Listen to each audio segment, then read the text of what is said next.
around my story. Let me be honest with you guys. I'm not a fan of first dates. I've only had a couple of good first dates, others are plain disasters.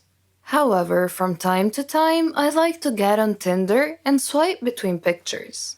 Tinder dates always turn into funny stories, sometimes even spooky ones. My guy best friend Ryan and I decided to go on a few Tinder dates just for the fun of it. Before we went out, we would always agree on a safe word, and that word was hot dog.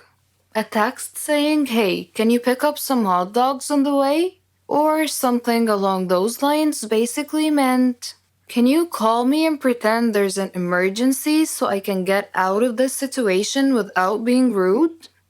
We had a lot of safe words meaning different things, and had an unspoken rule that every time we were on a date, we would let the other person know.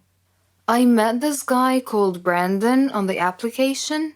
We had a few good chats and decided to go out for brunch.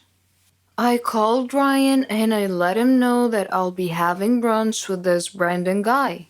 I'm not a supermodel, but I'm a bit too picky when it comes to first date outfits.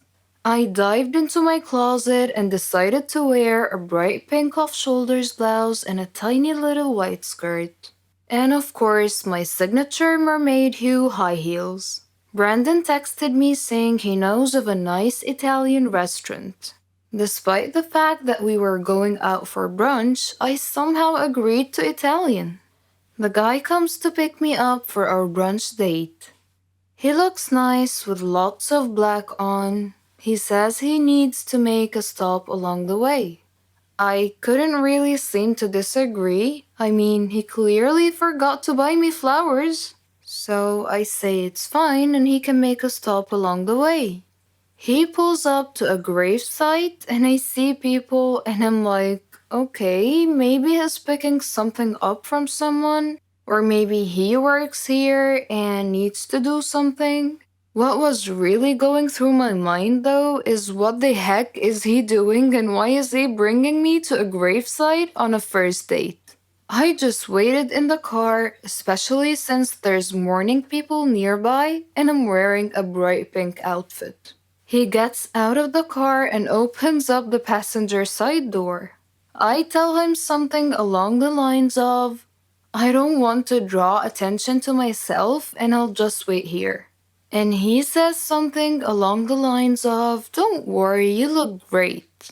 They will love you." Despite my pink outfit and my high heels, Brandon was very well built. He was very tall and had broad shoulders. One could easily tell that he is into martial arts. So I wasn't very worried about my safety. However, I was really worried about his mental health. I'm not even kidding. I was so very curious about what on earth were we doing there at 10 a.m. on a first date. And who is they, as in, they love you. Okay, so the next part is a bit hard to define whether it was creepy, surreal, or a prank show. It was his mother's funeral. I stood next to a group of weeping people watching as my date's mother was lowered into the ground. Needless to say, it was really, really awkward, especially since he kept trying to hold my hand and nuzzle me for comfort. It's a first date, for God's sake. I waited for the service to be over, as I didn't want to be rude to the grieving people or to the dead woman.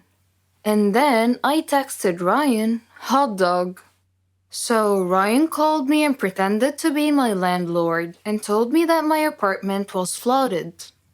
I quickly apologized to Brandon and called an Uber. While I was waiting for my Uber to arrive, Brandon kept on holding my hand and literally begging me to stay a little bit longer. He also said we could still go out for brunch, but I politely said we could reschedule for another time. I think his cousins or something were standing too close.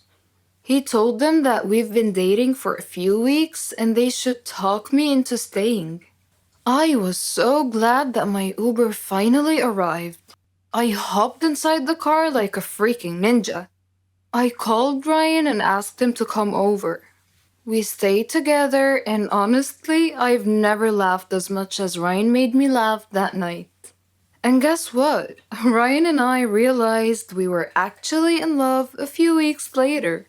We gave up online dating and we've been together ever since.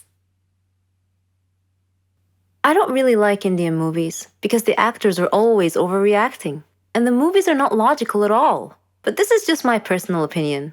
However, I've discovered that there are stories stranger than Indian movies. Let me give you a real life example. I'll tell you a story about a young woman named Samantha. Samantha was a beautiful girl with blonde hair and green eyes. She lived with her grandmother after her parents died in a horrible car accident. The whole country read about it. She had many friends, and all the neighbors liked her. They considered her the most beautiful girl in town. Many had proposed to her, but she didn't care much for them. One day, Samantha was walking alone down the street after visiting one of her friends. Suddenly, she had an eerie feeling that someone was following her. She began running and crying for help. Her follower began running and stopped her. He was an ugly man, pointing a knife in her direction. He asked her to hand over her purse. She threw it at him and made a run for it. The man said wait and made to stop her, but another man appeared out of nowhere and punched the thief, who fell unconscious. The brave and good Samaritan picked up Samantha's purse and handed it to her. He was very handsome, with green eyes, soft hair, and an amazing smile. He escorted her back home, and she felt that he was her knight in shining armor. She went inside and hugged her grandmother tight, who was a little surprised but smiled. Samantha was so happy that she gently pulled her grandmother to her feet, and they whirled around and danced playfully. The very next day, she was surprised when she answered the doorbell. Steve, the tall, handsome man, was standing there, holding flowers. He proposed to her, and she said yes. Thus began their love story. Then one day, Samantha was standing in the kitchen preparing dinner. Steve and her grandmother were out, but they were supposed to be back soon. Samantha had everything ready, and she set the table. The house door opened, and Steve walked in. Samantha went to greet him, but she felt dizzy and fainted. Steve quickly took her to the hospital. The doctor congratulated Steve, saying that he was going to be a father. Steve was ecstatic, but Samantha was not. Instead, she was shocked and nervous. She said that she was too young to have kids, that she wasn't ready to be a mother. Steve was taken aback and said, "But why? Don't you want him?" Things were different from that point on.